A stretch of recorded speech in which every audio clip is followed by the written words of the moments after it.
Sometimes.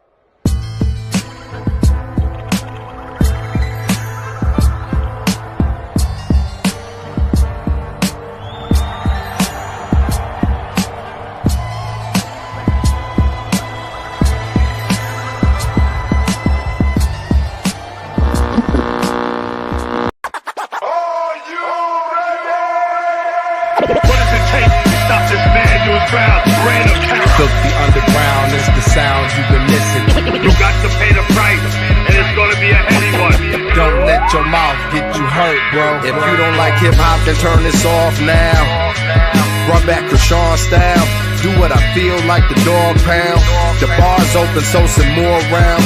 The bank open like the Rothschilds. I'm Beethoven with raw sound. All in together now. Catch, bet, and foul. Bet a thou. You won't see the second round. Them weapons out. Life is a violent sport, dig it? That's why I raise my gun. I ain't no child support, nigga. Protect the fam, a Kruger hand slick. Take care of mine. 3 stacks told you about Caroline. Oh, stupid ass bitch. Yo. What's good? What's happening? Welcome back to another Sunday morning with your boys, the Hot Tag Radio Wrestling Podcast. I'm your host, Cliff, amongst my other 3 hosts, Big Ooh, Bundles, and Catch P hopping in the last seconds of the That hot tag, baby. Hot tag. Come on now. Saving the day. What's good, fellas, man? How has y'all week been? How is y'all weekend going? What's good? No complaints, bro. No complaints. You know, it's my favorite time of year. Nigga ain't been depressed all week. Nigga been jolly, jovial. It's my favorite time of the year too, bro. I can't wait. I'm go get some plates. I can't wait to go places to get some plates. You know. Come through, man. You already know we open for business. You already know that. Jametta getting down, man. She's starting already. I need all the seasons and shit. I need all meats and vegetables, man. You know, I'm on the keto shit, you know. So yeah, we keeping it low, kind of low carb though. Listen, Cliff, I make a good green bean casserole, bro, that you can eat on keto. Trust me. Okay. Trust me, man. It's Big Back Thursday, bro. For me, Big Back Thursday. Bro. Yeah, facts. I feel you, man. Halfway through my first plate, I want to feel like I'm having a heart attack. Fuck all that. Yeah, bro. I'm trying to grub, bro. Like I'm trying to eat. I might sneak me an apple pie or something. Man. I don't know. Right. You know what's crazy? I gotta go to the doctors every Friday for consecutive weeks. You know what I'm saying? And bro, I have to go to the doctor day after Thanksgiving, dog. The numbers gonna be disastrous. Yeah. The numbers, the blood pressure gonna be fucking disastrous. I gotta go back to the gym. And start hitting that shit hard though, low key, bro. This is a grown man talk again. Going to doctor. It's important. Right. We ain't trying to like AEW wrestlers. You know what I'm saying? We trying to like, performance center. Right. But let's talk about it real quick, man. We had a surprise release of Kendrick Lamar Friday, man. I know Oob thoughts about it, but Catch and Bundles, man, have you heard it? And what's your thoughts about the Kendrick Lamar album and GNX? I'm gonna let Catch go first, bro. I only listened once all the way through. I was happy to hear him rhyming over West Coast beats. I personally have been wanting to hear Kendrick, you know what I'm saying, get coastal with it. Mm-hmm. I fuck with it. Like, I'm not like going crazy how everybody else is going crazy, because I feel like I need to listen to it 3 times to give it before I can really decide. But I fucking with it though. I fucks with it. I haven't heard it all the way through yet. I'm like a day behind, but I heard 4 or 5 tracks, and they sound like some bangers, bro. They don't sound like, nothing that was on his last couple of albums. It sound like some straight, this for y'all type shit. So I fucks with him. Yeah. From what I've heard, again, I didn't hear the whole thing just yet, so I'm not gonna tell you. Yeah, it's the greatest shit I heard all year. It's cool so far though. Yeah. Brian, I've been having trouble sleeping. Go to sleep, hey. Been sleeping. Damn, months. Brian, you just went That's right crazy, dog. The beats don't fit his voice, man. To me. Yeah, I don't like when he change. I don't like the inflections. I ain't gonna lie, bro. Yeah, I'm gonna just be honest, bro. When it's like, yo, bro. Yeah, bro. Like, man, and I then get it, but I don't like it. But I get it. I think I got Kendrick fatigue. I got Kendrick fatigue. I've been hearing this nigga for the last consecutive 211 days consecutively, bro. Like, there's not been a day to where I haven't heard that damn song.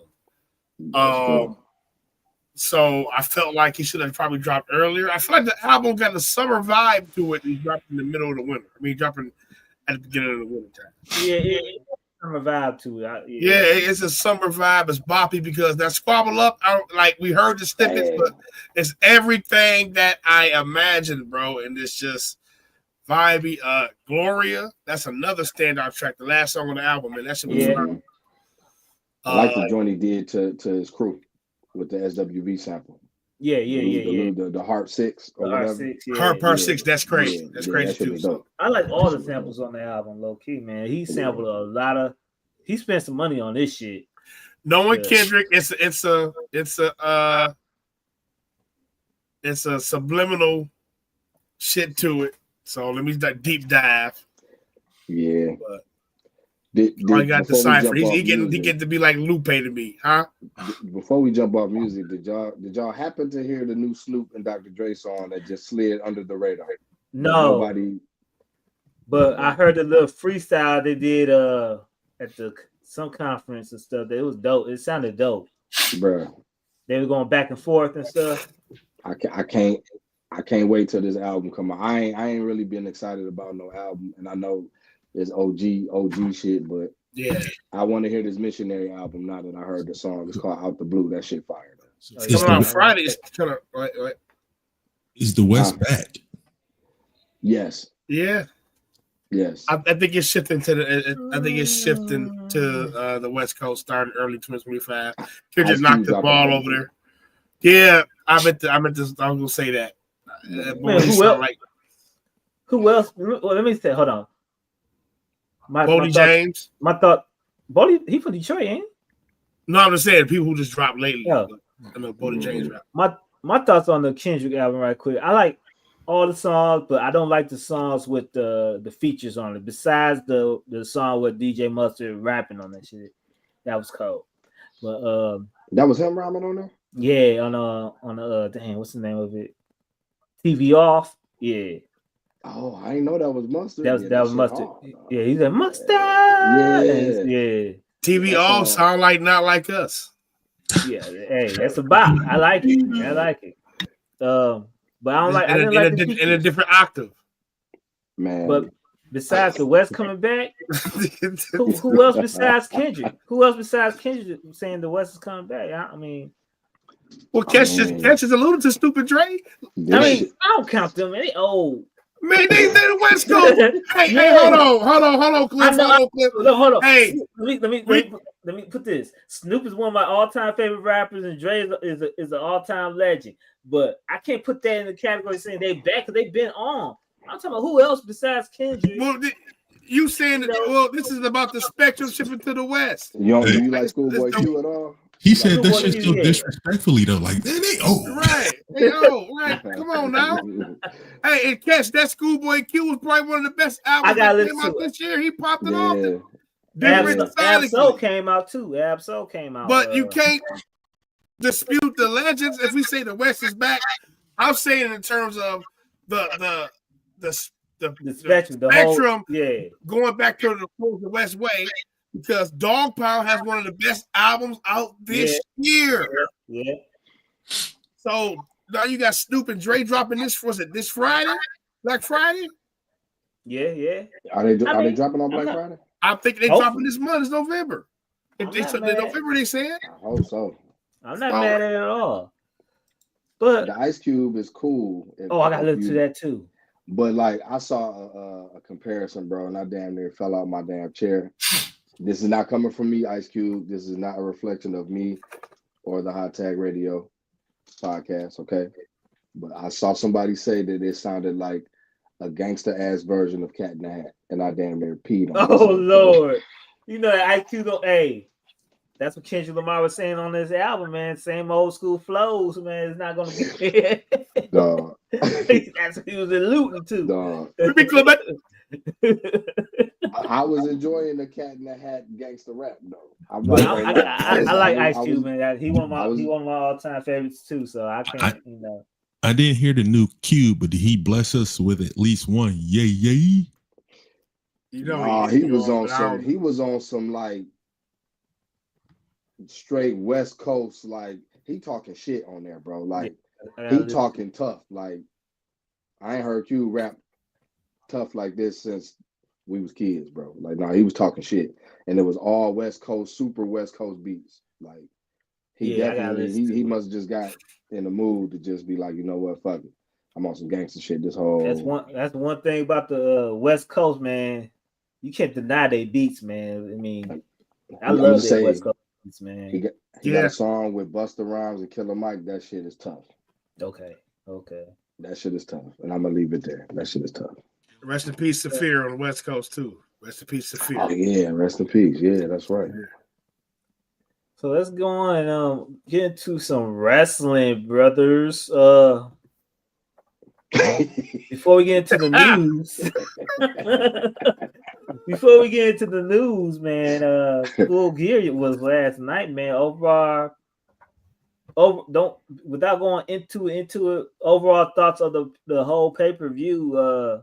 What's your thoughts, man? We'll start with you. I'm giving the show a C-. Okay, a C-. Look, I got some. I'm tired of. I ain't want to come on here today and keep being the AEW basher, but it's just some shit. Like damn, bro. But C-, C-. Hey, listen, I will do talk. Bundles. What's your thoughts on it? Like we said, like we were talking about before we went on the air, there were some good things to it. It's some shit that it's like typical. I'm not gonna stay at C-, man. I go shit B-, bro. I give it a B- because I enjoyed enough of it, so it is what it is. B-. But we'll get into a whole lot more. Dark Gendrick. Yeah, that's crazy. That is elite, bro. Catch, what's your thoughts on the show?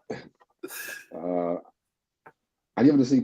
Like the matches that it was like a lot of spots that I was like super entertained and I was fucking with it. But then it was, I ain't gonna get into it yet, but it was. I mean, I'm repping. You know what I'm saying? Like I see. I was looking at it. Okay. I'm repping, right. Grab me one. But it was C+. I'm just saying that. Okay. All right. Let's see what's going popping on there. Brian McKay, man, we gotta get you back on the show, bro. He gave it a come on, let's go, B. A C+, bro. C+. I probably go into that side. I gotta get a haircut for Brian. For Brian, come on, he gonna roast. So let's go on to the news and rumors, fellas.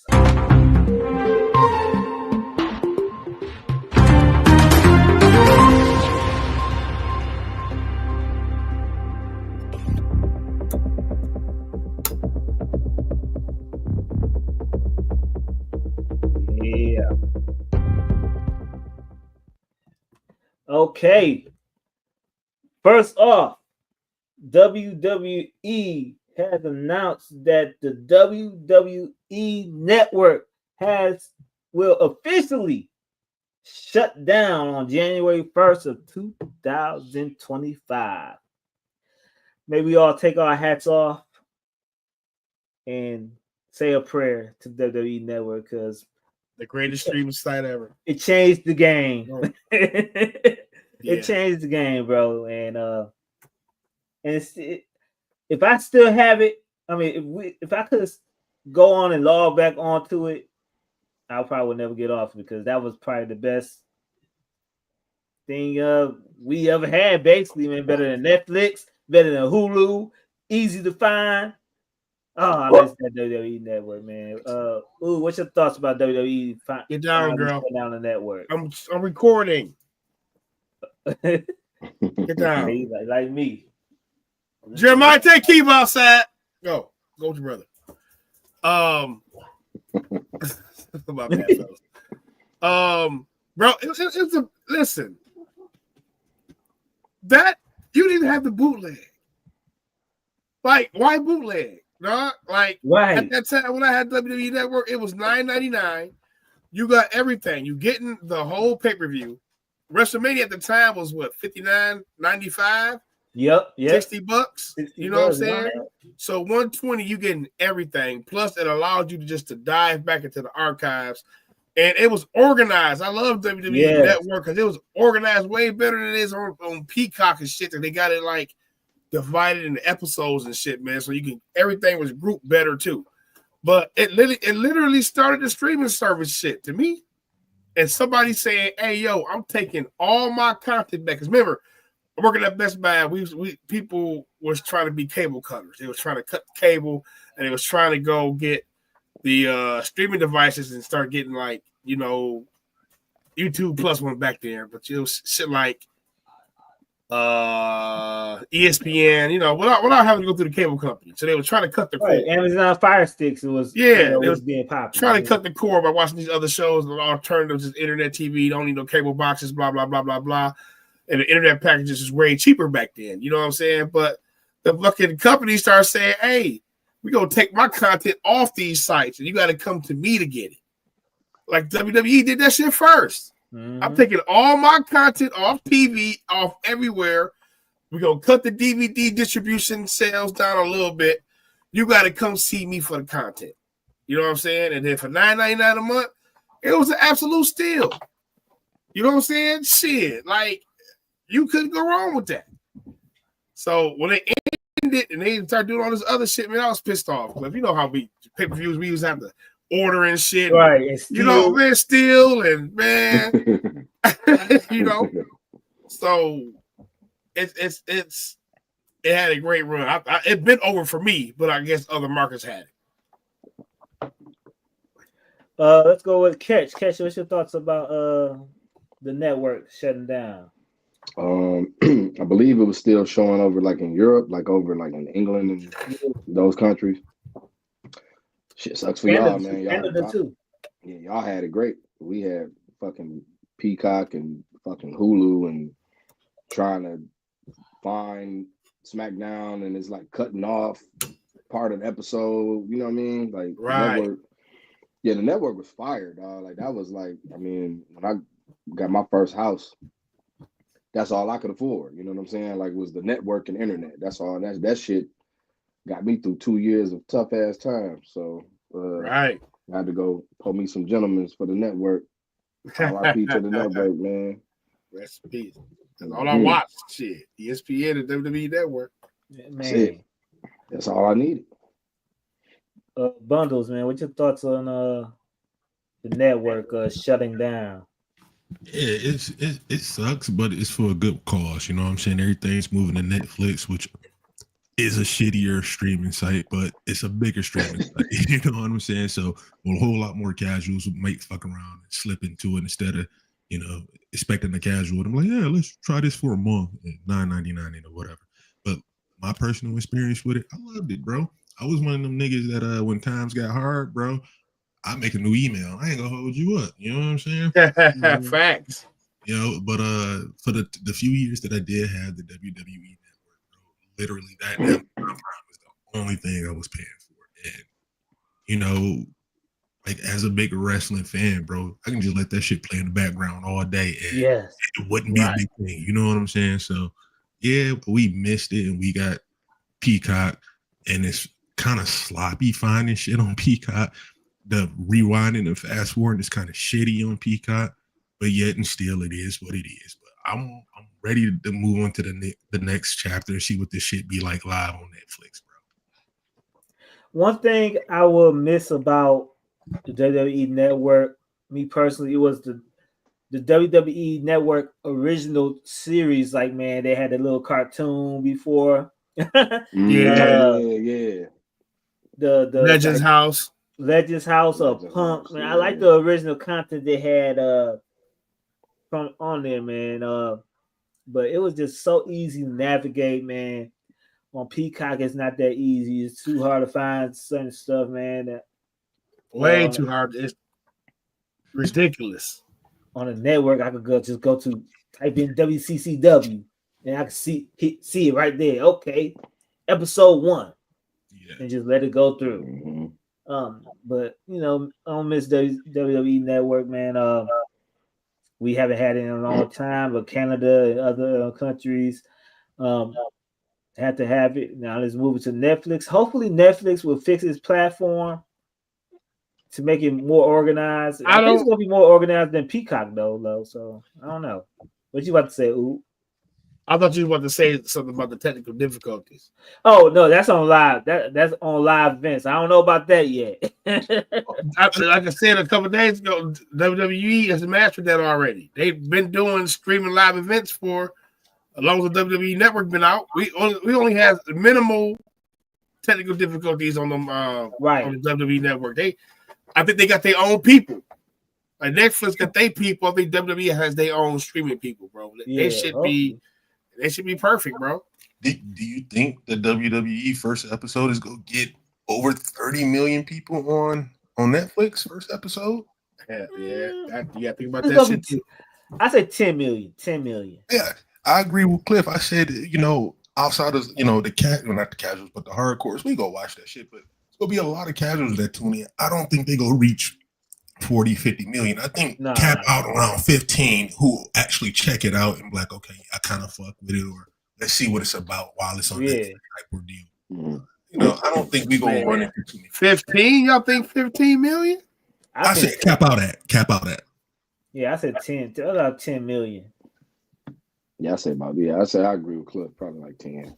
Shit, if they can get 10 million and retain half of that, that's a win. Right, exactly. Right. What they averaging now, like 2 million? On TV or on cable TV.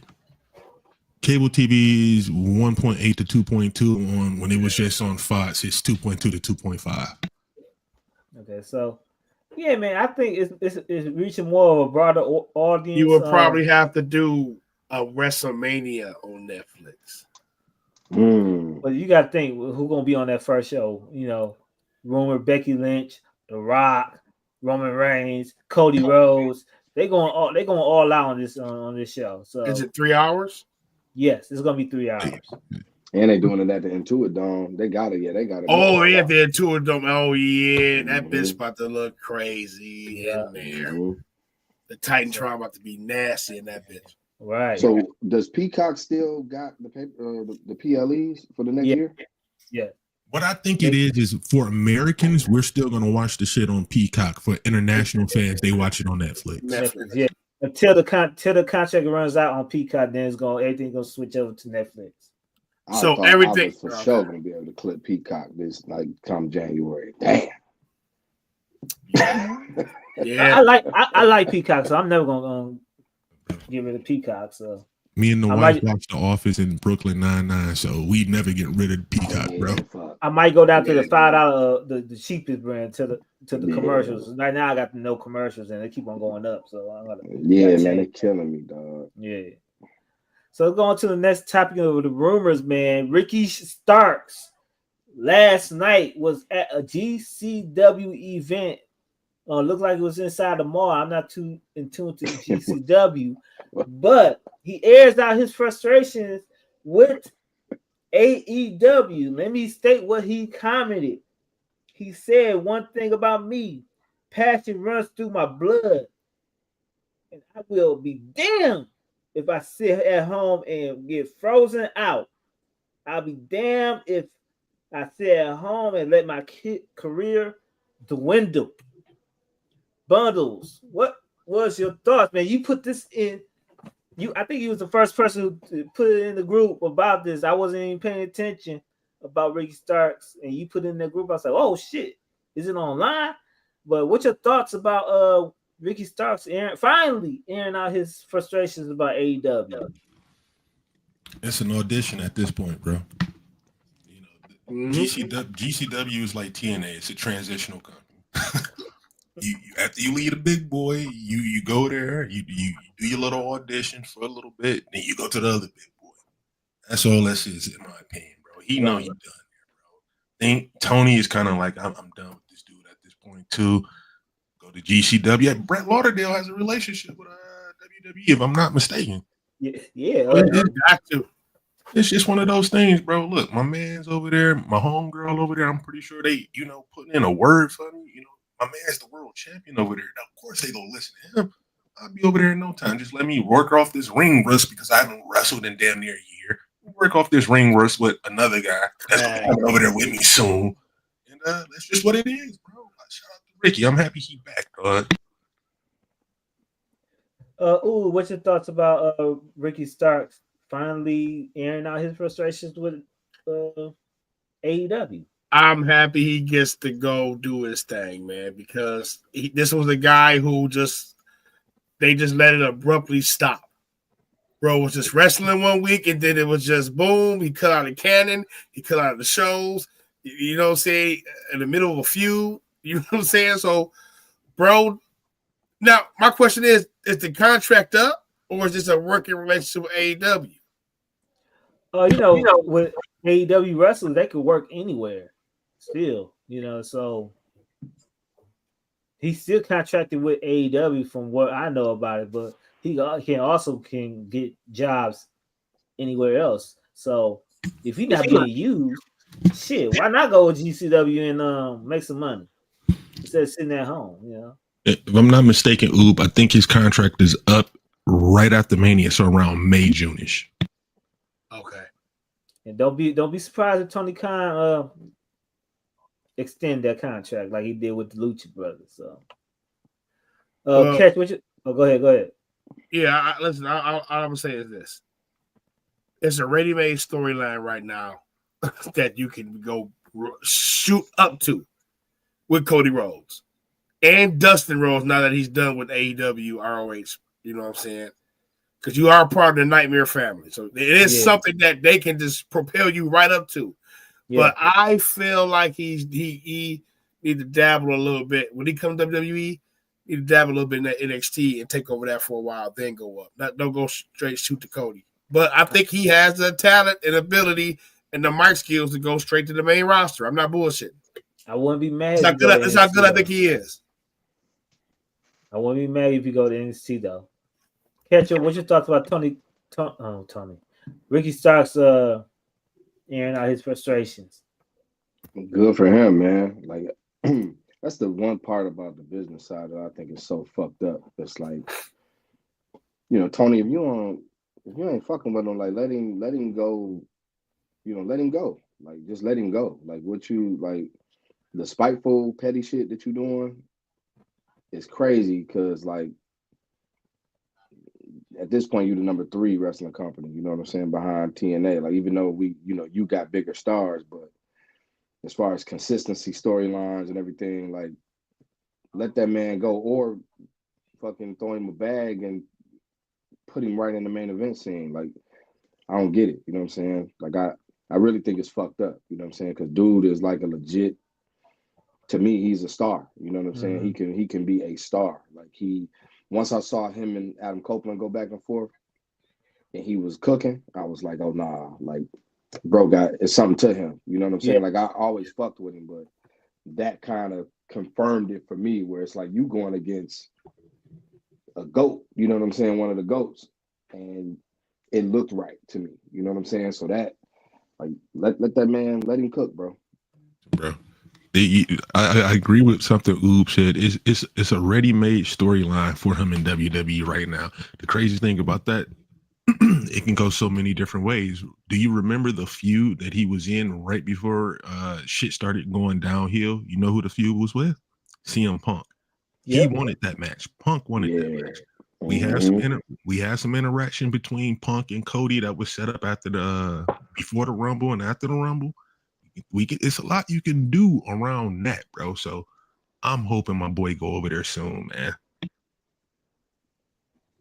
Man, Ricky Starks is a star, and he could be a great, I say, Intercontinental Champion, U.S. Champion, but he could be in that top mid-level main event star. You know what I'm saying? You know, I don't know, man. Tony Khan, man, this is another letdown that you done with your AEW fans, man.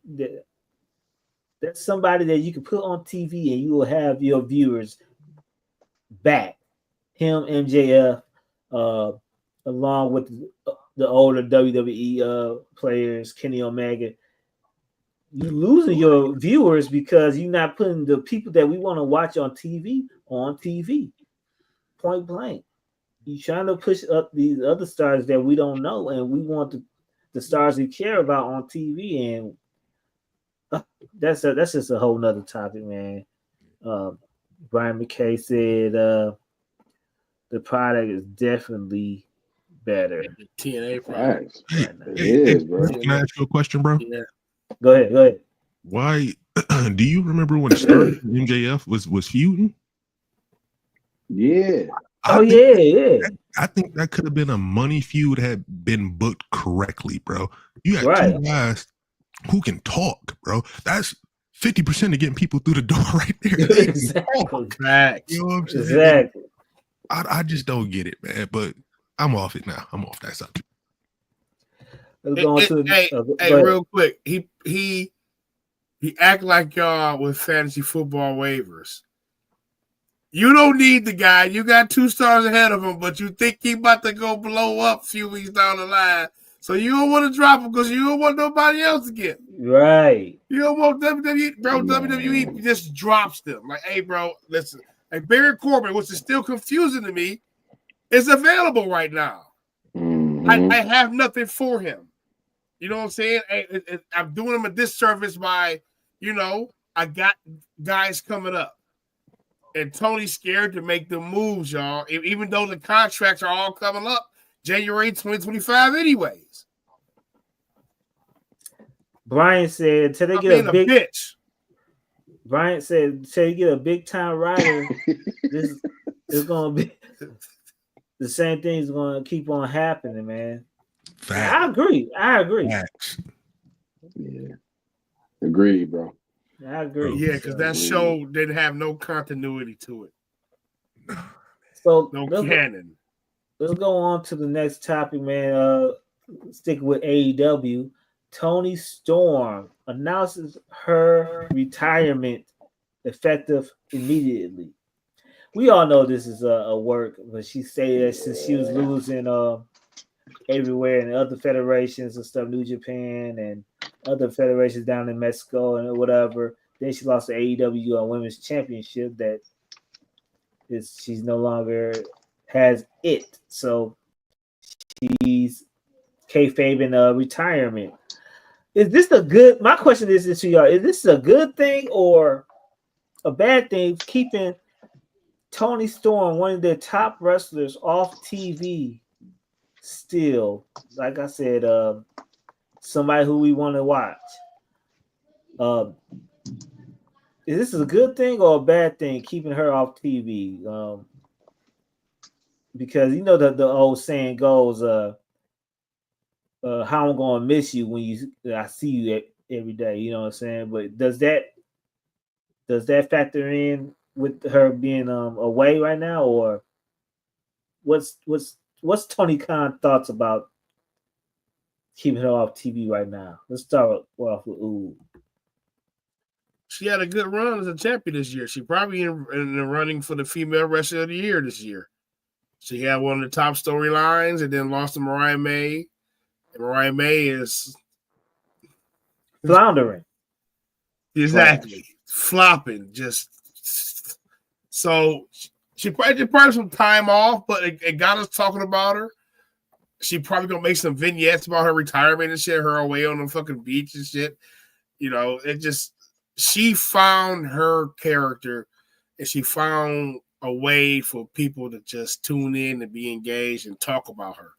And we're talking about it right now. We know this damn retirement ain't real. You know what I'm saying? She's going to make it a great storyline. She's going to make it to a great production. You know what I'm saying? So her being off TV only adds to it, but the Mariah May title switch to her had just left, like, the women's division on the world champion side is lacking. The mid-card title was a lot better division for that. But Toni Storm is in the runnings for me as Woman Wrestler of the Year, just based on the character. The time off is going to do her better because, like you said, we're not seeing her every day. She becomes a bigger attraction. When she comes back on the right show, don't do it in St. Paul, Minnesota, in front of 2,300 people. You know what I'm saying? Mm-hmm. Do it like a pay-per-view today because y'all draw for pay-per-views. You know what I'm saying? And get the damn title back on her, man, because Mariah May ain't really rocking like that. But let's go Catch. Catch, what's your thoughts about Toni Storm retirement? Kayfabe. I have to put that in. Yeah, great. It's a work. We know it's a work. Shit, we already miss her. You know what I'm saying? If you're a fan of women's division at AEW, we already miss her. I agree with everything that Oob said. Mariah May, we tried, we failed. It's not good. I'm gonna wait till we start talking about Full Gear, but that shit was terrible. That was terrible. That spot was terrible. Her character development is stagnant. And then the person that we want outside of Toni Storm, Tony Khan, it's okay to give us what we want sometimes, bro, as supporters and fans of you who watch your product and spend money on your product, bro. Like, Toni Storm, we're going to miss her when she come back. Like, it's going to be, the pop going to be crazy. Like, so it's good for her. You know what I'm saying? She get to go chill out and, do whatever it is she's doing, enjoying her family or whatever she's doing, just relaxing. But going with Mariah May while she's gone is not the move. So, like, can we please hurry this title reign up and put that motherfucker on somebody else, please? Right. Bundles, what's your thoughts about Toni Storm retiring? About Toni Storm retiring, obviously it's a work. I'm all right with this though, because again, it's all character work. This is why we like Toni Storm. It's character work, right? So if it's all playing into a character of some sort, stripping away the timeless gimmick and adding something else to it or whatever, I'm off. I'm hoping that she strips away the timeless gimmick and adds something new, because fans like us, or even fans that been continue watching, you get tired of the same old gimmick after a while. You know what I'm saying? Yeah. But go ahead. I'm sorry to interrupt. You good, bro? I like the timeless gimmick. It was funny. It was entertaining, and she's actually pretty decent in the ring. So I'm a big fan of Toni Storm. But the whole dropping the belt to Mariah May, I actually like Mariah May. I don't think she's doing bad work right now. I just think the lineup of challengers for, same with Cody Rhodes. He's not a bad champion. It's just the lineup of challengers for him is just shitty. You know what I'm saying? There is no real threat of Mariah May losing the title to anybody for real.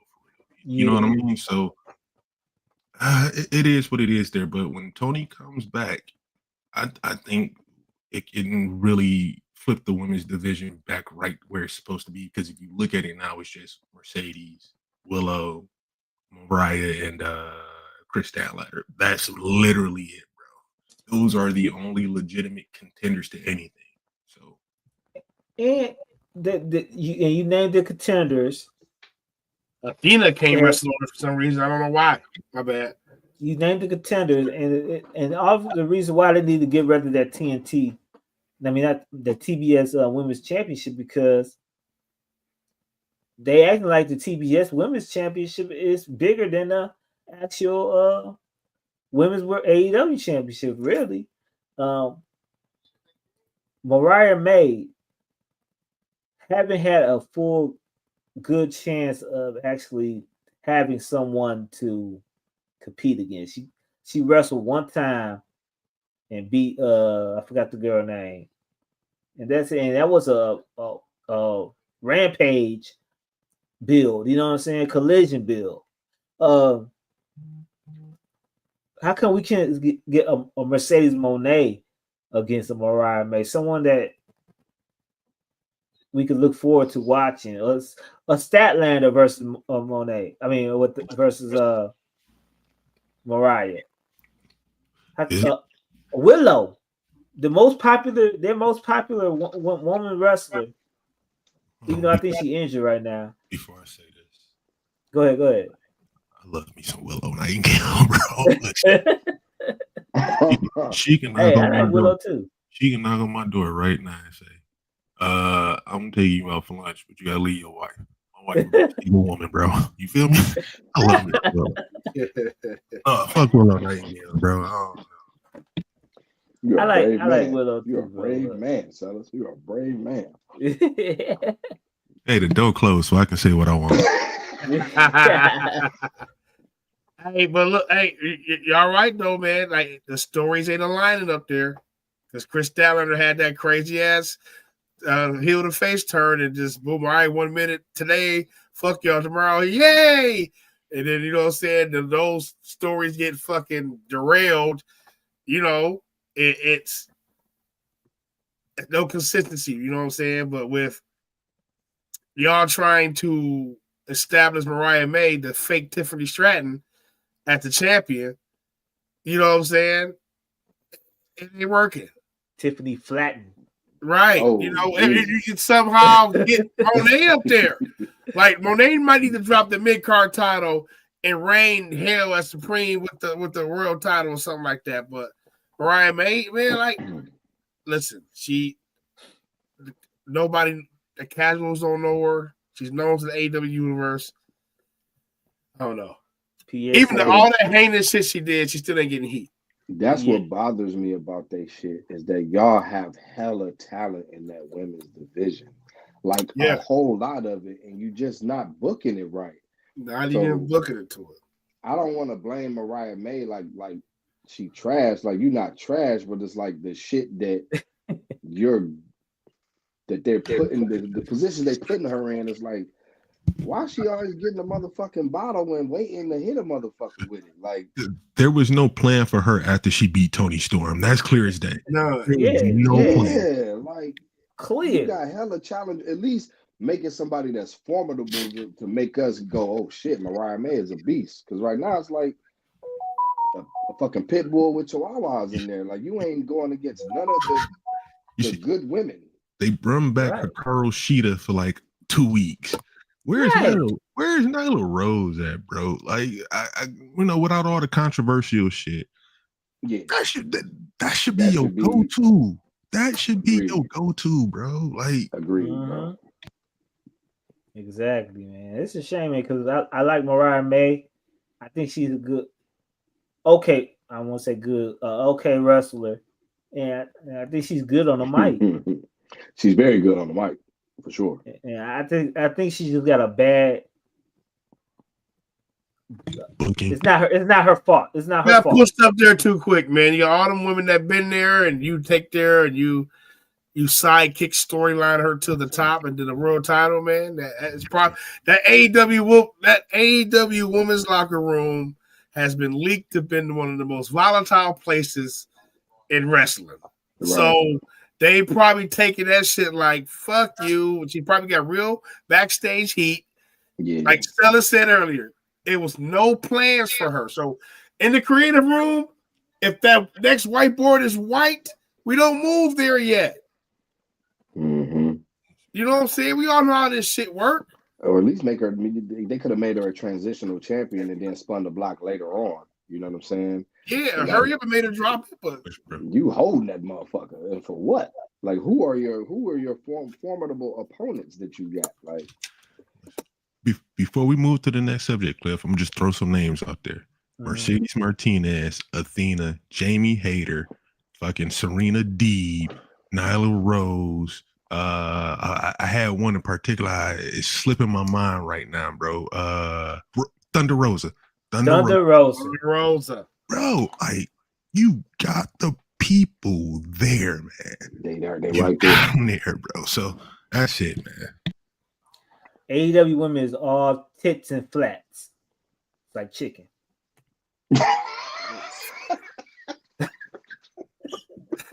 You said what?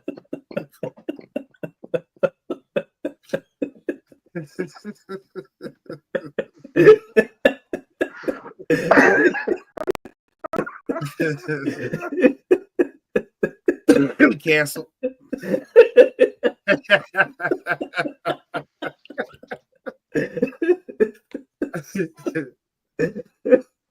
Oh, man.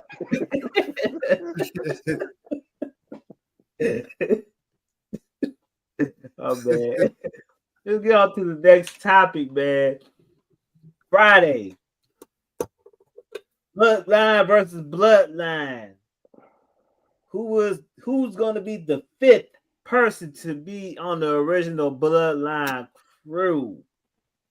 Guess who comes out?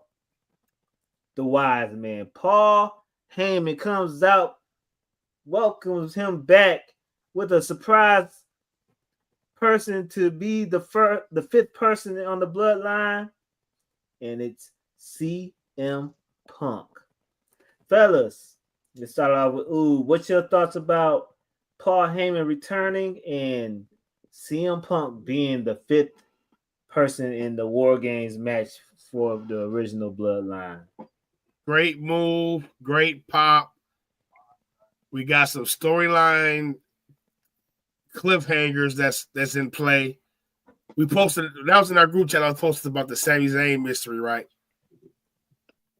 I don't know. Was we talking about that? Where Sami Zayn threw Roman's cell phone on the couch and they caught it on video. Oh yeah. The Roman number couldn't call Paul Heyman. You know what I'm saying? So it might be a Hardy Boy mystery we might have to solve here. You know, Sami Zayn setting up Roman Reigns. Because I think about it, bro, we ain't really. Why am I helping you? We ain't get cool like that. This is me being a master tactician or a master strategist. That gimmick he was doing. Going back out to that. You know what I'm saying? So Paul Heyman being back, not knowing the number, they gonna talk this week. Well, I'm gonna be like, Paul, I called you. Hey, my number ain't changed. Boom, what the fuck? You know? But Paul Heyman being there adds so much more layers to this storyline. Now it was getting fizzling out, fellas. Now it's like shit. Now it's must-see TV again. Because we got more shit in place. CM Punk is here for Paul Heyman. We know that. Paul Heyman, they called back to when Paul Heyman and CM Punk was on SmackDown. Just see that video too? You know what I'm saying? Like, hey, take me with you, bro. So we know what's going on. So they tied it in correctly. It makes sense that he's there. You know what I'm saying? But the biggest thing about Paul Heyman returning is if he's going to be the wise man or not. And I'm going to be real with y'all. I don't think he's the wise man for Roman Reigns no more. Who's Solo? I'm not going to say Solo. You know, oh, I know where you're going. It gotta be The Rock then. I ain't gonna say Solo, but hey, it's about to get deep next Saturday, y'all. This is the WrestleMania kickoff. My bad. This is the WrestleMania kickoff. Go ahead. Bundles, what's your thoughts on Paul Heyman and CM Punk? Did you hear that pop, bro? When he started talking, did you hear that pop? Mm-hmm. Them motherfuckers went crazy, bro. This is great, man. This is great, and this is again long-term storytelling. When Punk had his first interaction with the Bloodline, remember they told him, "We not gonna fuck you up because he wants you off limits, so we not gonna fuck you up." You know what I'm saying? Then come back with the whole, you know, do me a favor, take me with you, because I ain't trying to fuck with these dudes, man. Right. It all makes sense. But then I pointed out when he came out, like, why is he dressed like Solo, bro? My fault, Mike all in the camera. Why is he dressed like Solo? That's like one of those red herrings where you off a little bit thing, man. It's dope because it ties in a whole lot of what's going to be like one. I think it ties in 3 of the 4 big matches that's going to come at WrestleMania, bro. I think this whole scenario is tying in 3 matches, but they're going to go about it in such a unique way that is going to be so fucking captivating and grasping to you. Like, bro, how the fuck can I miss anything on the road to Mania? I gotta see what's gonna happen next. This is basically the whole bloodline story is always, what the fuck is gonna happen next? Who's coming? Who's leaving? Who? We're engaged in this, bro. I've seen many people who I know are not even casual wrestling fans who don't watch wrestling at all. You know what I'm saying? The killers, the dope dealers, and all that shit talk about the fucking bloodline story for the last 8 months, bro. Like, this is dope, bro. This is great. Him coming back, so many things, bro. So many things. But I think we go talk about that later in the show, so I'm gonna hold off on it. Yep.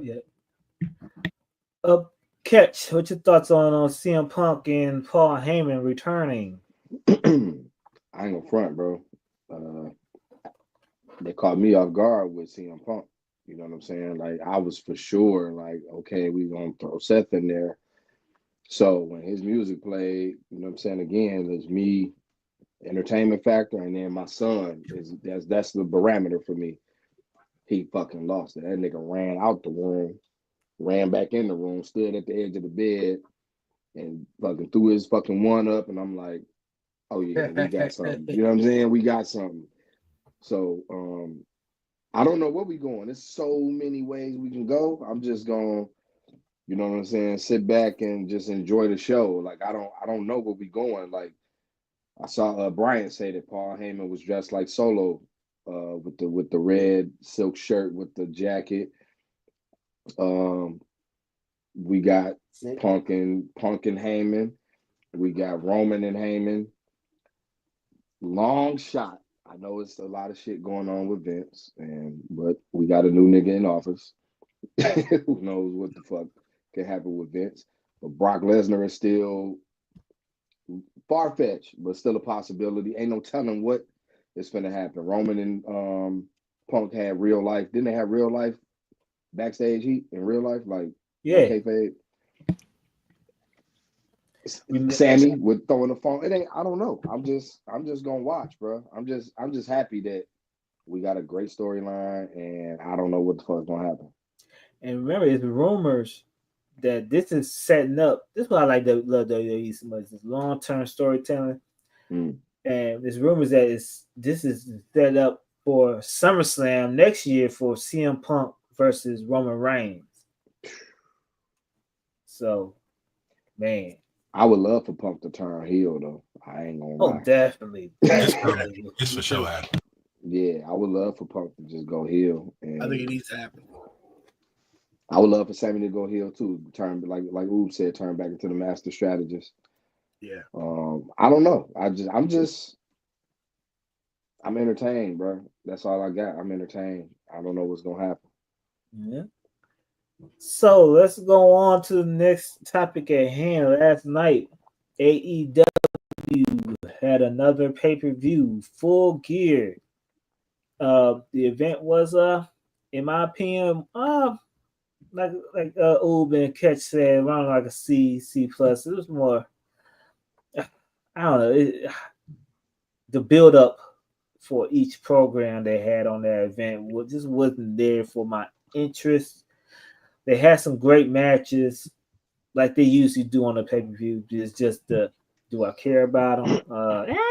So let's go down the card, man. Let me go back to the topic we had about Toni Storm, and we would mention these women wrestlers. I just want to mention a couple more women wrestlers that is not showcased enough for AEW. You got Deanna Purrazzo, former TNT women's champion. Forgot about her.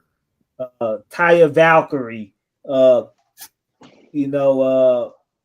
TNA former athlete. She's a little older, but She's great in ring and a great character. Anna Jay is pretty good also. Red Velvet, Leia Hirsch. Shout out to Red Velvet. Man, it has a Athena. They have a ton of women that they can just build upon, man. They can make it their own TV show they want to and build upon it with that. But let's start off with the beginning of this pay-per-view, man. We're gonna skip the 0 hour. Even though the 0 hour probably had the biggest pop out the whole show. With the Costco guys. I don't never heard of them before. I watched the match. I guess the Costco dude. I forget his name. Big Boom AJ. Big Boom AJ. He's a former wrestler. Yep. That's why he was built like that. And he knew his moves. So he practiced wrestling. I don't know if he was in any type of league or anything, but he was okay. And they had the biggest pop probably at the whole day, really. And let me tell you one thing: QT Marshall is in the best shape of his life. I'm like, is this QT Marshall? Like what? But anyway, but the 0 hour was doing 0 hour things, so I'm not going to. Wait, Cliff. Commander when he tightrope. Yes, that shit was fire, dog. Yeah, okay, I'll give you that. Commander that walking down the whole. Yeah, that was fire. Yeah, that was a good spot. Yeah. And I see why Tony Khan wanted to push him a little bit, but Tony Khan doing Tony Khan things, man. Let's go on to the first match at hand. My phone keep on moving up for some reason. Goddamn commercials on this app. Hold on, I'm sorry. First match was the tag team match for the AEW Tag Team Championship.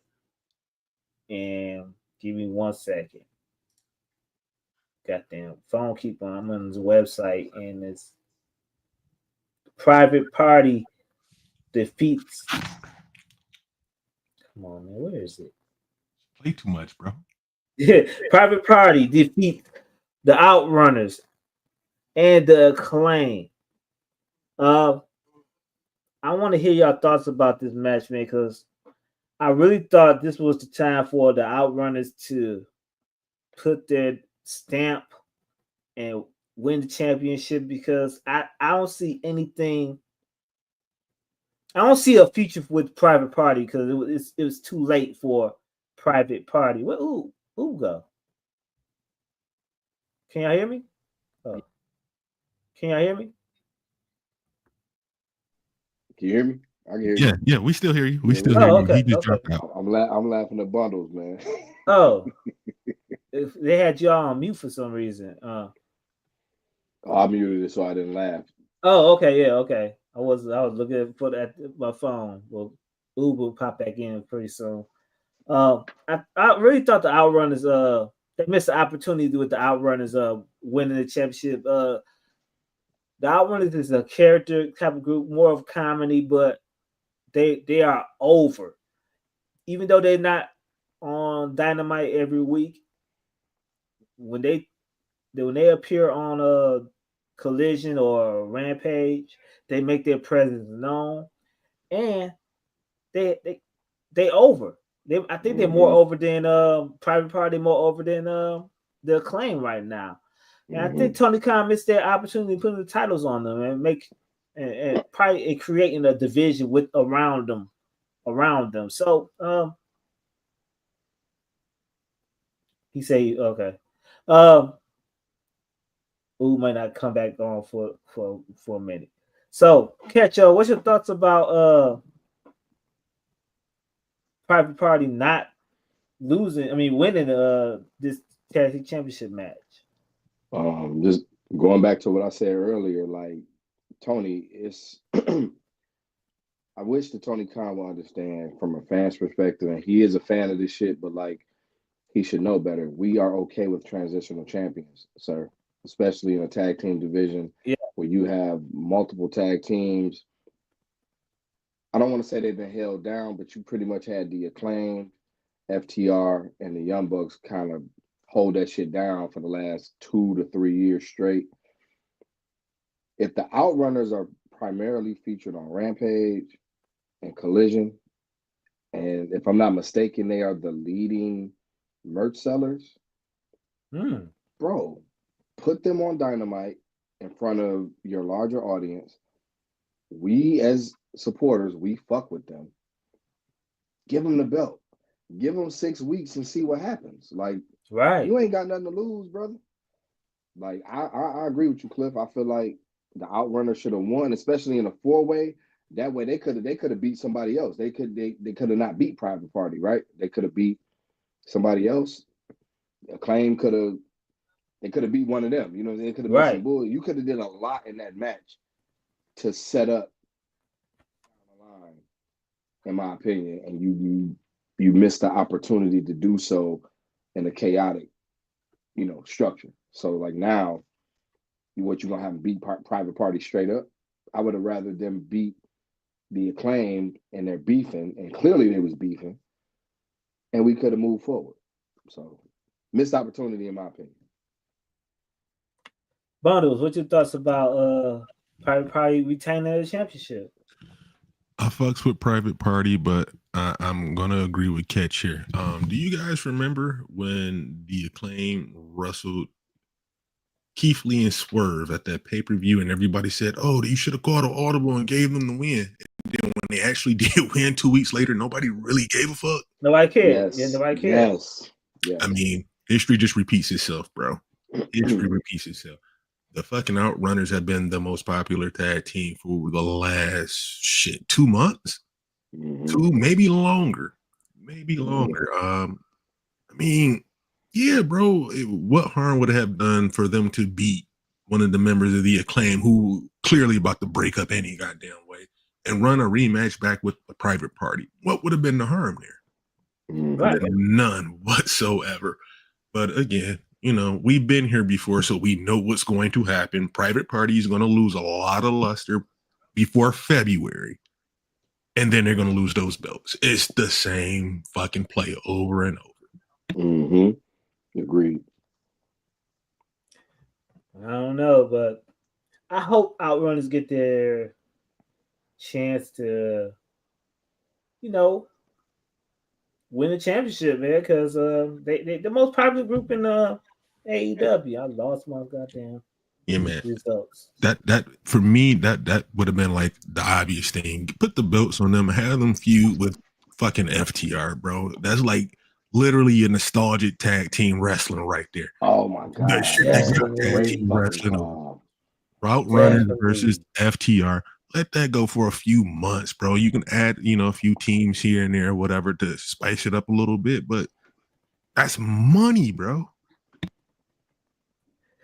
Let's go on to the next topic at hand. Next match, you have MJF defeats Roderick Strong with shenanigans at the end with my man. I didn't like this. Kyle O'Reilly, I didn't like it. I didn't really pay attention because it just seems like they used MJF just to put MJF in a match. And what was the purpose of having him against Roderick Strong instead of can't think of his name. Adam Cole. Adam Cole. I know they're trying to put it off till World's End, but is it worth having that match, putting off that match at that time? That's the question. Is it worth putting off that match right now? Why not just get that situation over with right now and go on to something else with Adam Cole, something else with MJF. Let's start off with Bundles. No, bro. You make the match happen. What was the point of having them do the 3-win thing? Adam Cole loses one. We knew goddamn well Roger Strong wasn't beating fucking MJF. We know that.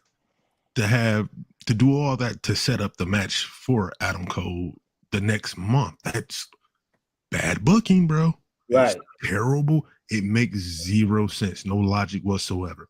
The match itself was fine. It was a pretty good match, but again, nobody thought MJF was going to lose.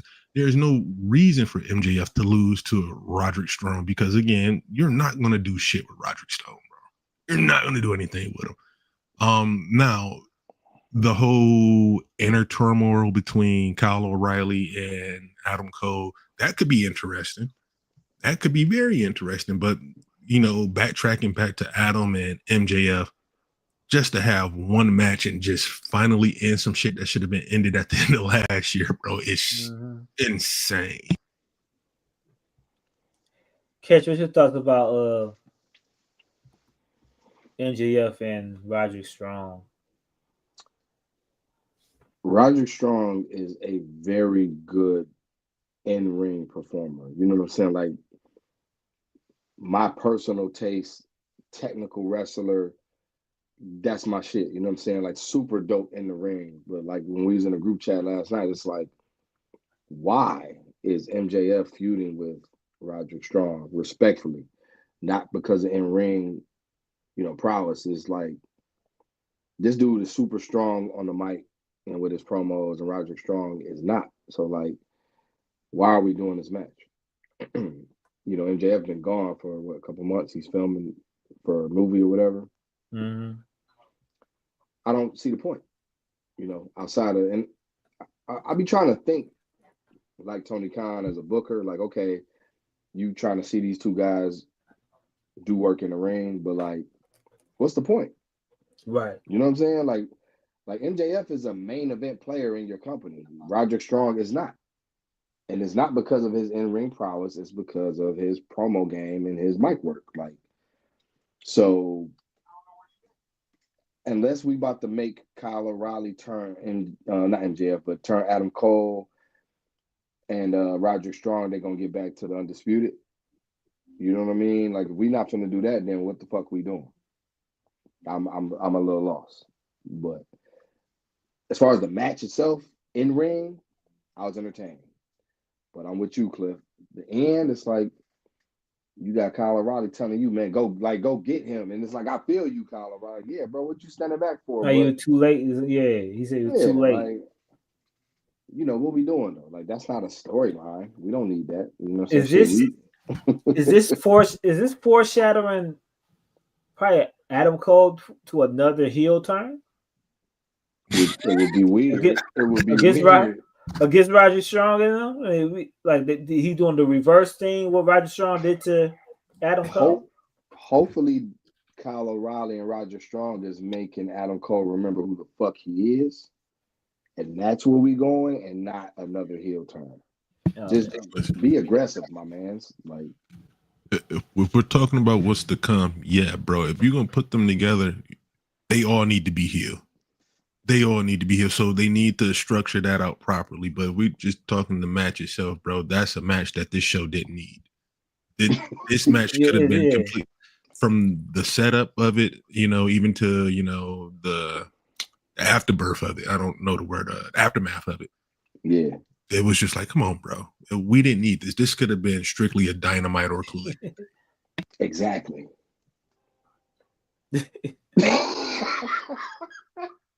Bro. Let's go on to the next match. I can't really do coke, Brian. I can't do it, bro. It's against my religion. I really enjoyed watching this match. I thought this was Mercedes Moné best match in AEW. Mercedes Moné defeats Chris Statlander, and Chris Statlander is oh man. When they gonna give these other women some chances, bro? I can't say that because I guess there's a plan with Mercedes Moné right now, but I just don't see it. But I enjoyed this match. I thought Mercedes looked good in this match. She finally hit that backstab right. She looked good in this match. You could tell that she's been practicing a little bit more, to get put on a good match for Full Gear. And it's about time now. She just had to get her mic game up. But do you agree that they are showing off that New Japan title a little bit too much on TV right now?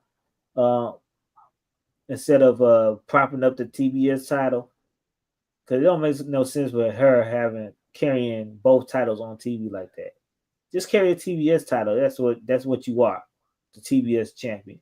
Let's start with you, Cash. What you thoughts about this championship match? Mercedes Moné is defeated Chris Statlander. So I had to go back and do my due diligence because my shit had froze. I was a little mine froze a little bit too, but most of the matches I saw, I was really into it. Yeah, like it shows Mercedes Moné's greatness in the ring and why she got that bag. Like just from her in-ring work as a woman performer, she deserves a bag. Tony Khan, please put her with the Hurt Syndicate, bro. And like, I swear, I like the fact that her and Camille, maybe this is I'm hoping that this is a thing where she kind of, branches off from Camille and get with MVP. And this should have taken her to a different, because in ring, she got it, bro. Like she's super dope in the ring. Chris Statlander is super dope in the ring. I wish they was in the AEW women's title picture and not the TNT or TBS title picture. You know what I'm saying? Like they deserve to be going for the creme de la creme, not this mid-card title. But I thought the match was dope. I hope Mercedes gets with MVP in a perfect world where she don't got to talk too much. She can let him do the talking. She go in the ring, do the walking. And we smooth. Bundles, what your thoughts about this match right here? Hey, like I said last night in the group chat, this was her best match in AEW. Hands down, probably her best match since leaving WWE. Hands down. I definitely enjoyed that match. Very little to no botches. Everything was clean. Mm-hmm. Can you attribute that to Chris Statlander being very strong and being able to maneuver her around like Absolutely. that? Absolutely. Shout out to Chris Statlander. She showed that, man, I can hang. Mercedes been known as one of the best women wrestlers, the last 10 years. She shows she can hang. Shout out to her. Very good match. I like the finish, bro. That was unique. Bite the leg, roll up shit. It was pretty smooth.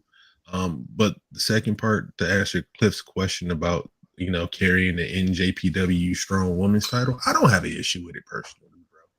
You know what I'm saying? It's not, when it's presented on AEW TV, it's not presented as like equal to the TBS title, but it's just there, if that makes sense.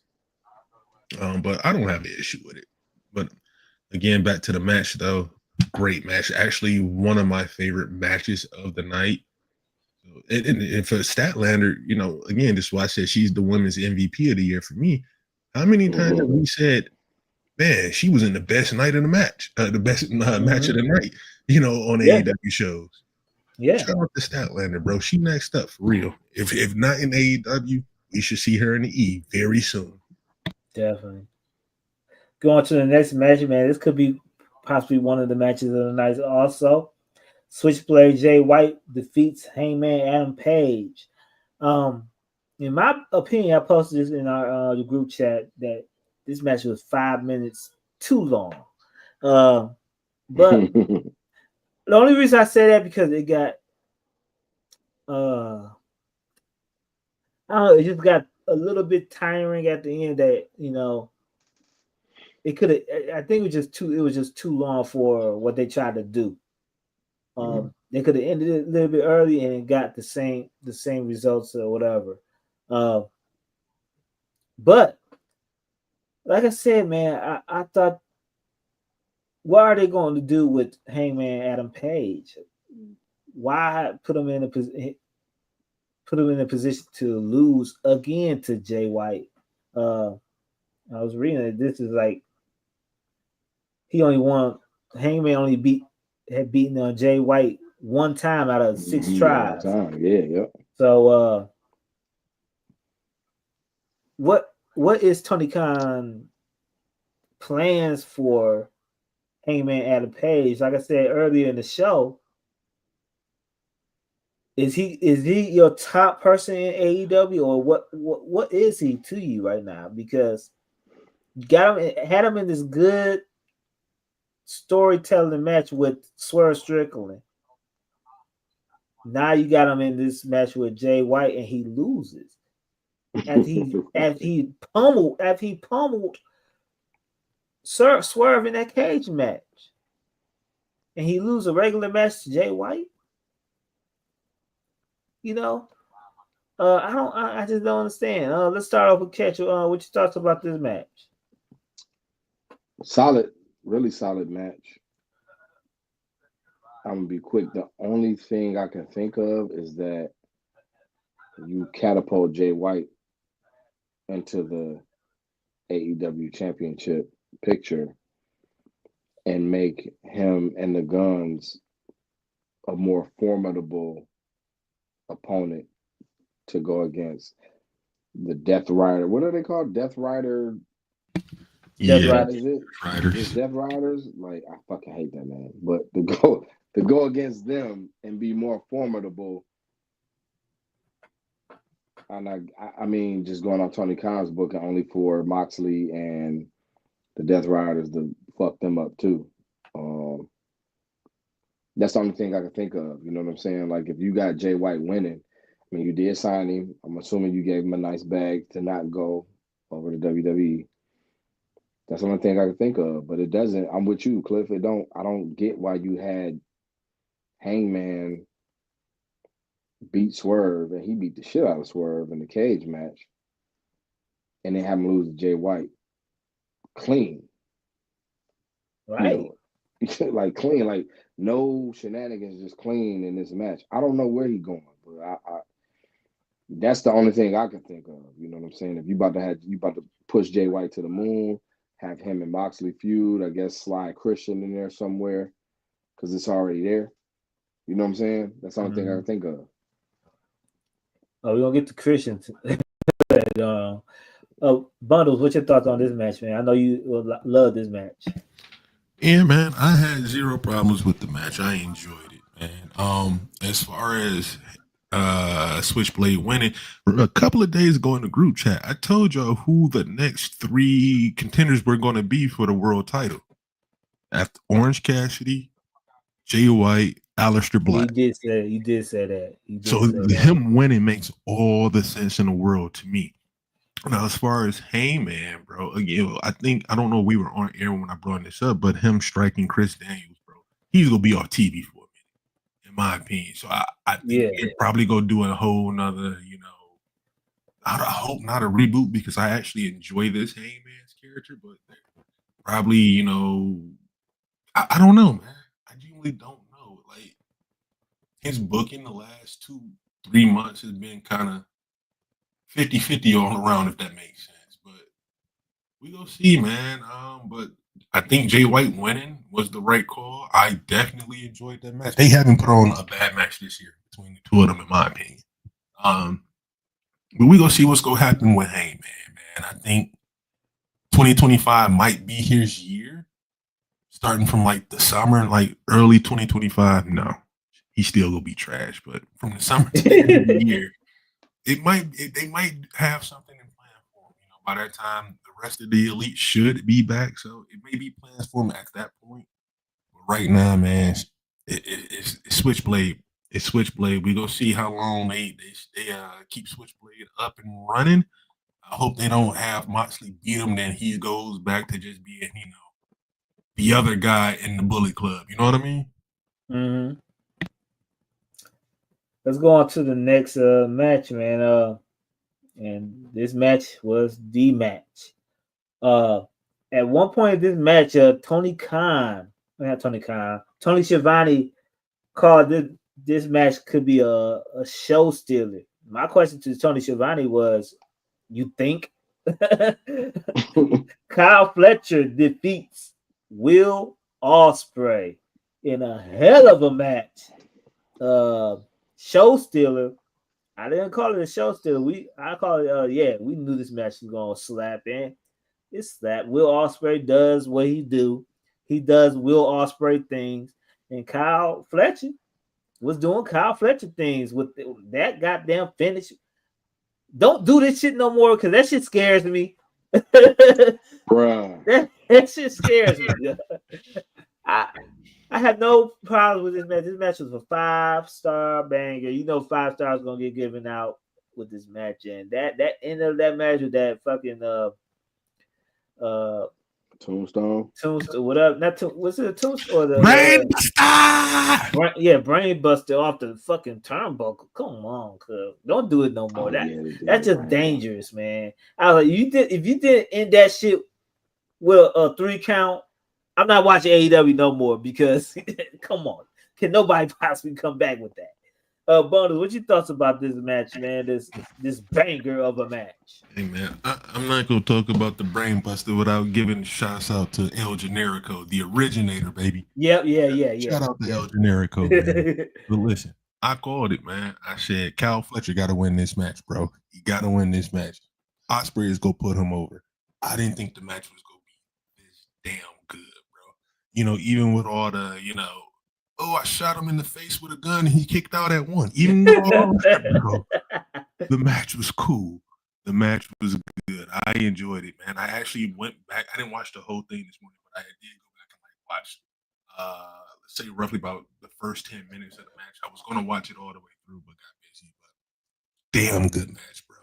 Yeah, even with, not to be a hypocrite, all that shit, but I do shit on wrestling matches that do kind of go like that, where I hit you with my best shit, 15 times and you kick out 1 or 2 every time. Yeah. Not just like that. But Same here. For some odd reason, this one just worked. This one worked, the tombstone on the stairs, tombstone on the floor. Yeah. The brain buster. What's the one he did? It's like the front facing tombstone, the brimstone driver. Man, what? All of that shit should have ended the match, bro. All of it. Yeah. But I was like, I hope not. But when I saw the brain buster, I'm like, all right, bro, if he kick out of this, man, we need to send him to go fight Thanos or some shit. Because Will Ospreay is just like, invincible. But the match ended the way it should have ended, bro. I enjoyed it. I'm actually going to watch it again today. Catch, what's your thoughts on this match? Man, I don't know if you can give something better than A+, but if you could, that shit was incredible. Like, from start to finish, incredible match. I'm with you, Bundles. Like, I really don't like the whole, like, giving cats multiple, and we talking, like, damaging your neck and head, you know what I'm saying, when we talking about these moves. Essentially, you should be cooked after, like, 1 of them. Maybe 2. But this shit was incredible, bro. And I want to shout out Will Ospreay because it seemed like he cool and comfortable with who he is as a performer and his spot as a wrestler in this promotion, and he puts cats over. Mm-hmm. And he seemed like he cool with it. And I feel like Kyle Fletcher needed that. You know what I'm saying? Because, like, he needs to be seen in that light. Like, he one of them. You know what I'm saying? Like, we know that Will Ospreay, Billy Goat, we got it. We know. You was that before you got here. But I don't feel like Kyle Fletcher really got his just due. And I think dude only 25, 24? 25. Come on, bro. Your future right there, for real. And, like, they put on a hell of a match. Do not let them motherfuckers touch each other no more until somebody got gold. Yes. Yes. You know what I mean? Like that's booking. That is booking. Keep them apart, bro. We got a fucking classic. Don't even let them motherfuckers lay a finger on each other until somebody get gold, whoever that may be. But incredible match, bro. Like incredible match. I don't want to say it, but that might be. It's in the conversation match of the year for me. Like that shit was incredible, bro. Like I said in the group chat, yesterday, last night. Just imagine if Kyle Fletcher was being booked right, bro. That would have been main event, bro. Yeah. He's incredible, bro. Like I knew, you know what I'm saying? Like it's like I knew he was good, but like when you put him in a ring with somebody else that's really good, like dude is a monster, bro. Yes, bro. I'm gonna be honest with you. I was never big on Ospreay, bro, until like within the last 2-3 years. I thought he was just okay. And I was wrong. Ospreay's really him. He's really him. And you look at what Kyle Fletcher, he was a young tag team guy. You know, his partner got hurt. He made all the right moves and adjustments to stand out, bro. He put on some weight, got his body together, got some tattoos, did the haircut, you know, new gear. Like he's trying to stand out, and it's working now. Shout out to both of them, man. Shout out to both of them dudes. Oh, the Punisher theme with Ospreay too. Dope. Oh yeah. Dope. All black. Yeah, dope. So for time constraints, I want to skip over. I'm just gonna go over the winner and what happened because I don't think both of us cared about this match really. Oh, first let's go over this. Mariah May turned her back on Mina Shirakawa. Who cares?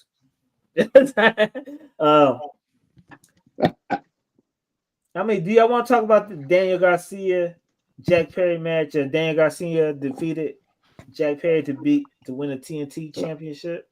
I wish Oob was here to call Jack Perry a bitch. I hate Jack Perry, bro, but yeah, I don't. It was no story to it. So let's go to let's talk about this match right here because I want to hear your thoughts about it because this is one of my favorite wrestlers in AEW. I don't know about y'all, but Takeshita defeated Ricochet to retain his international championship. Now, I've been hearing around the wrestling stratosphere that this is one of the worst matches on the card. What?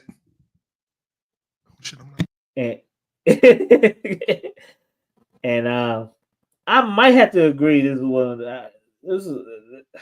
I love Takeshita. And Ricochet, I don't think Ricochet been Ricochet ever since he got into AEW, man. I haven't seen that next gear. And I expected more out of this match from what I saw because my stream kept freezing. So I want to pitch you two bundles and let me hear your thoughts about this match right here. Hell no, that wasn't the worst match on the show, man. Did y'all see the main event? Man, look, yeah. That's later.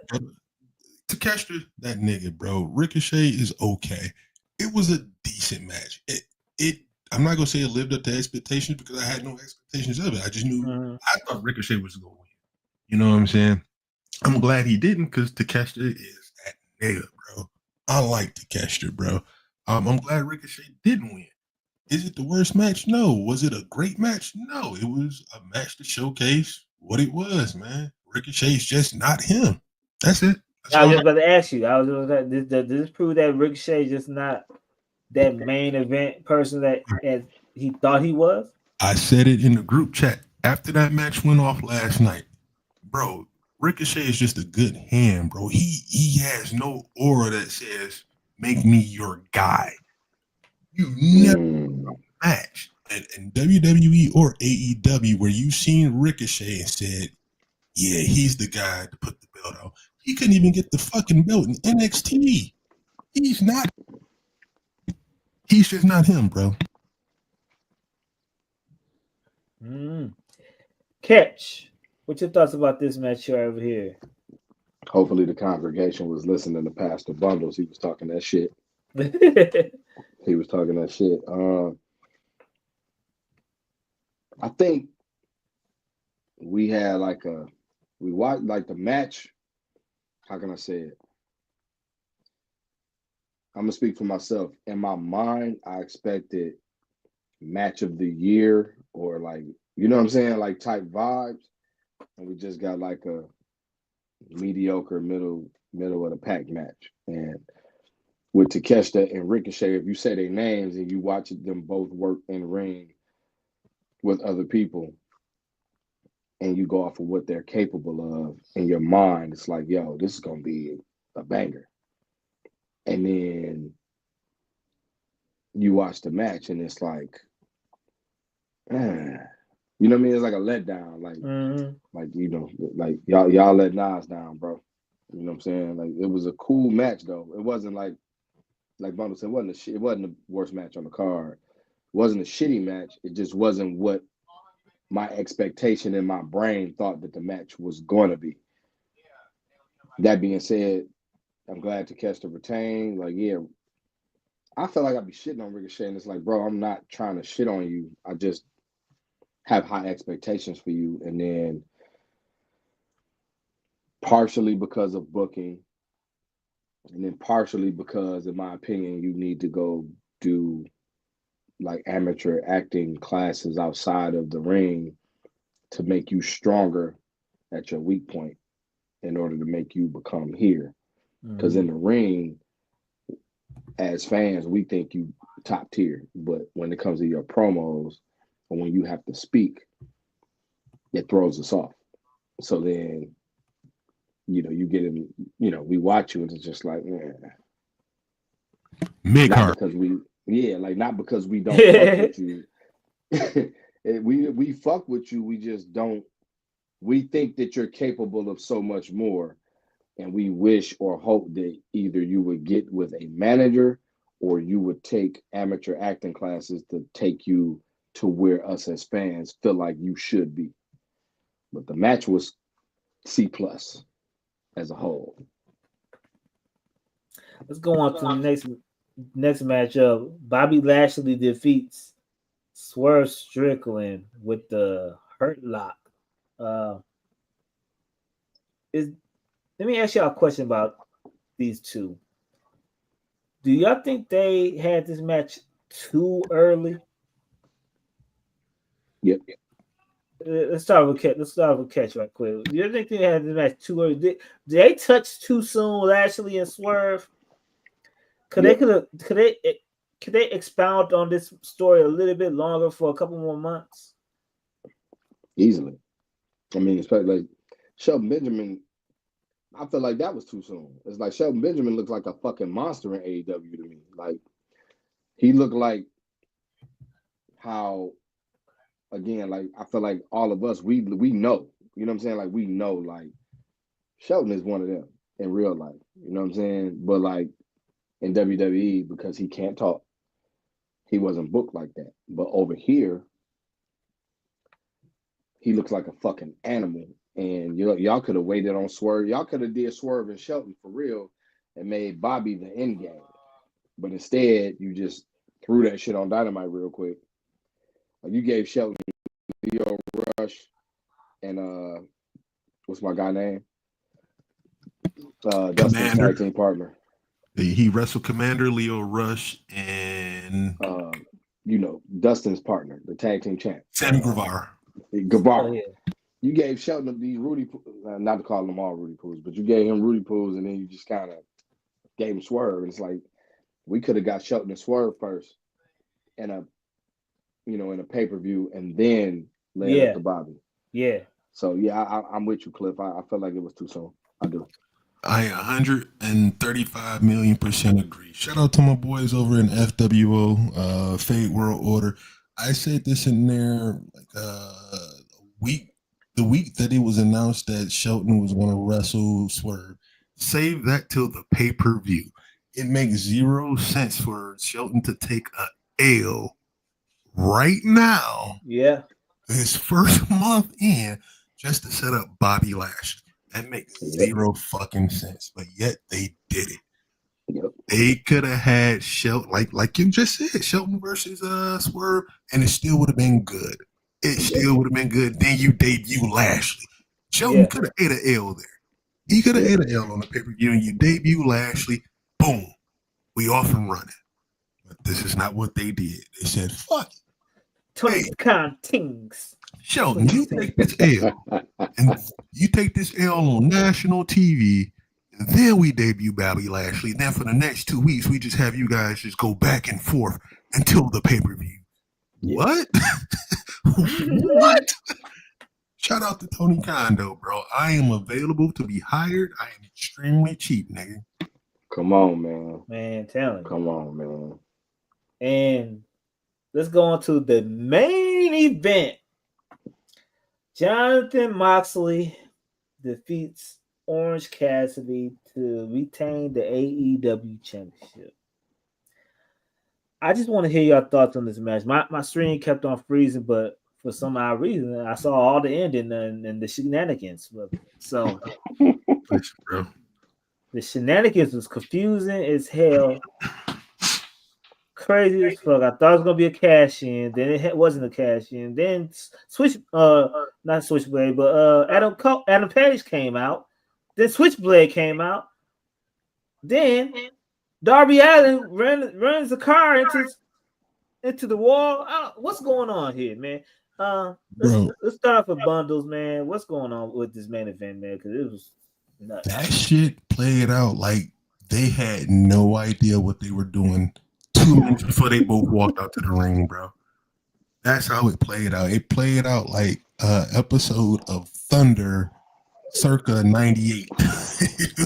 God damn.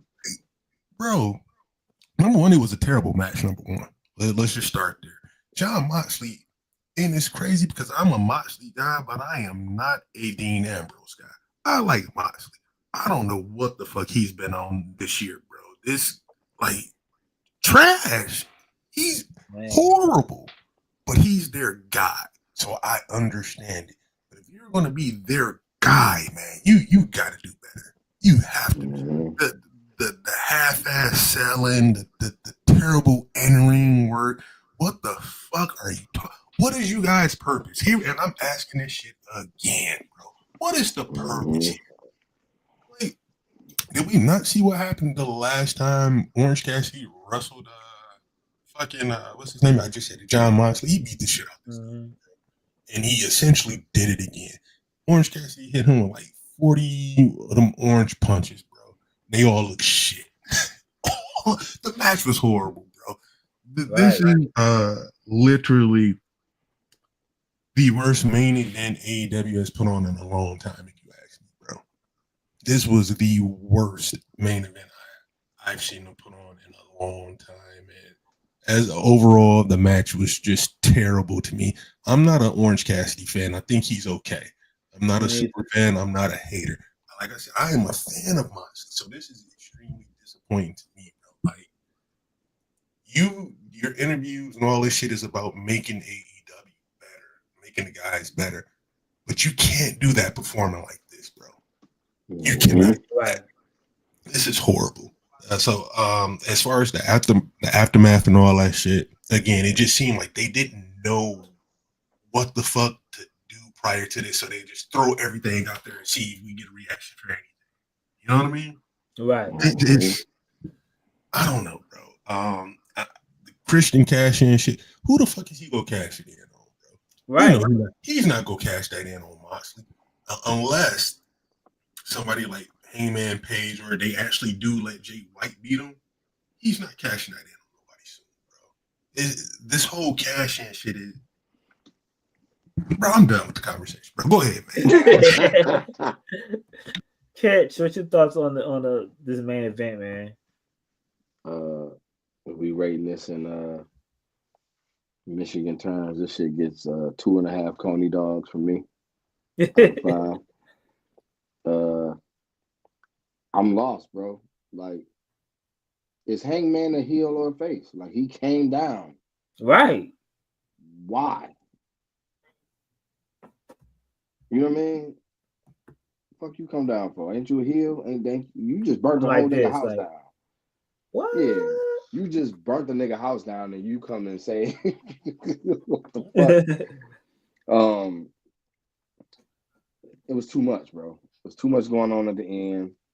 The match itself,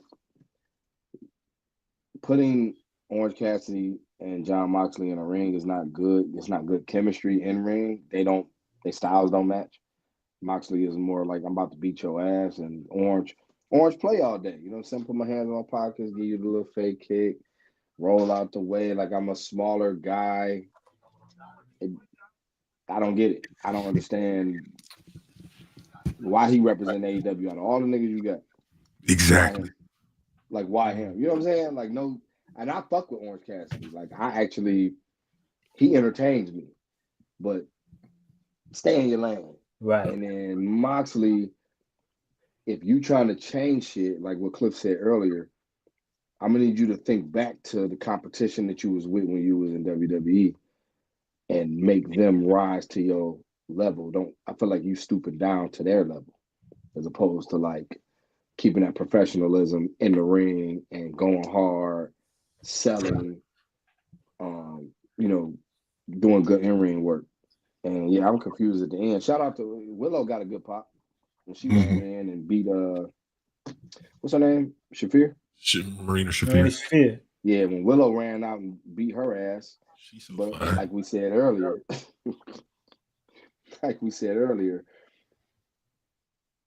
that's not where you need. She don't need to be there.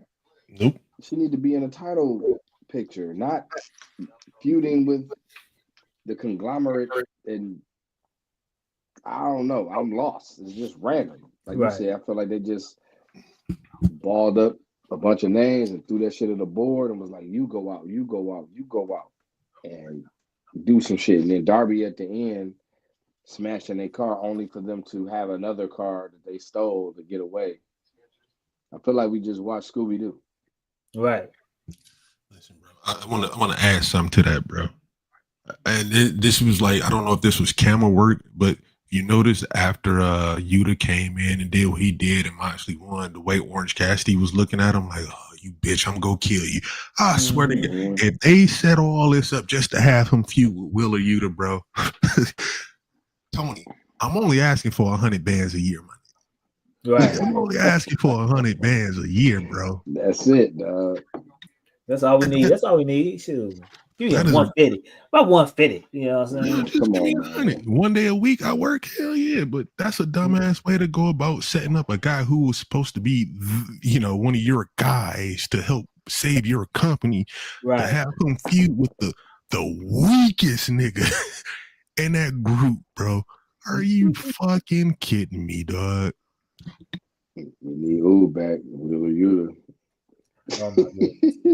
Willa Yuta's a bitch. But fellas, I'm going to table the War Games preview until next week for the review, because I don't think they have the whole card finished up until next week. I just want to give y'all one thoughts about who y'all think is going to replace Jade Cargill in the War Games match since she's got stretched out on the card the last week. The greatest woman wrestler ever. Yep. Charlotte Flair. Yep, I was thinking the same thing. There you go. Sense. Why else would you hey bro, give Jade all them injuries? Before I don't know if you want to say this on the stream, but before we do next week, bro, I think we should do a pre-recorded show prior to the end, man. Once the whole card is up. Yeah, we could do that. I'm down. We could do it on Friday. We can put it out Saturday morning, then we can still do the live show Sunday. Cool? Yeah, we could do I'm that. down. Yeah. I'm down. We do it Friday after SmackDown, or you want to do it late in the day? That's cool. That's cool. Yeah, I work, so yeah, we do it Friday after SmackDown and let it loose. No homo, but yeah, pause. Yeah, I'm down. I'm gonna be faded. I'm gonna just let y'all know. Hey, that's cool. Okay, bet. Oh, actually, I forgot. I don't work Friday. I forgot. We all gonna be faded then. Eh? Yeah, okay, let's do it. Let's do it. I'm gonna be faded after SmackDown. Let's talk to Oob and get the particulars going, you know. And so, everybody that's listening, you may have an extra episode this coming Saturday for the Survivor Series one of the predictions and pre-shows and shit. Yeah. Where y'all watching it at? I'm watching that over here, man. You know, that's Sunday, so Saturday. But no, yeah, I'm watching it here. Saturday? Yeah, most likely. Okay. I seen some compadres of ours. They got something going on. I think it's out near y'all way, Cliff. And I was gonna come that way. Well, for doesn't know where it's at. Okay, I'm about to send it to the group chat. All right. So so we might have an extra episode of the Hot Tag Radio Wrestling Podcast for y'all. On Friday, we're gonna talk to Oob, and Oob had to hop off, man. He wasn't feeling well. That's why he hopped off, man. So prayers to Big Oob and see if he is, get himself right, man. It's funny that he jumped off as soon as lunchtime came around. Right. I gotta get some lunch because I feel like my sugar is getting kind of low. You know, it's the trials and tribulations of being diabetic. So, man, we'll see y'all next week, man. Make sure y'all like, comment, and subscribe if y'all watching this video later on in the day or the week. Make sure y'all like, comment, and subscribe. Fellas, y'all got any last words to say to the people on YouTube land? I just started doing some Twitch shit the other day, bro. I didn't know Twitch was this fucking fun. If you want to watch me play some old Xbox 360 games, jump on the Twitch. Shit. I talk a lot of shit. Huh? Let's put the link. Tell us your link. Shit, bro. I don't fucking know. Hold on. It's Bundles Blunts ACH. So www.twitch.tv/Bundles Blunts ACH. Okay, I'm gonna look you up, bro. And Catch, you got any thing you want to say to the people? Go Lions! Don't let this game trick y'all. Go Lions! Exactly. Yeah. Exactly. Don't let Brian got to come on. Brian, what up, man? Brian, you got to come on, man. We on Sunday, man. We got a special guest hopping on. This Tommy from the Hot Tag Facebook page, man. He asked me to come on. I said, "Come on, hop on, man, on the review show, man. Give us your opinion on the pay-per-view." So, hopefully he'll come on Sunday. We'll get that particulars going on right now too. But anyway, make sure y'all like, comment, subscribe, and we'll see y'all next Sunday on the Hot Tag Radio Wrestling Podcast. Like I say every week, same hot time, same hot channel. Peace. Free pity, baby. And Are you ready? What does it take to stop this manual crowd? Rain of count. Filthy underground is the sound you've been missing. You got to pay the price, and it's gonna be a heavy one. Don't let your mouth get you hurt, bro. If you don't like hip hop, then turn this off now. Run back Krishan style. Do what I feel like the dog pound. The bar's open, so some more rounds. The bank open like the Rothschilds. I'm Beethoven with raw sounds. All in together now. Catch, bet, and foul. Bet a thou. You won't see the second round. Them weapons out. Life is a violent sport, dig it? That's why I raise my gun. I ain't no child support, nigga. Protect the fam, a Kruger hand slick. Take care of mine. 3 stacks told you about Caroline. Oh, stupid ass bitch.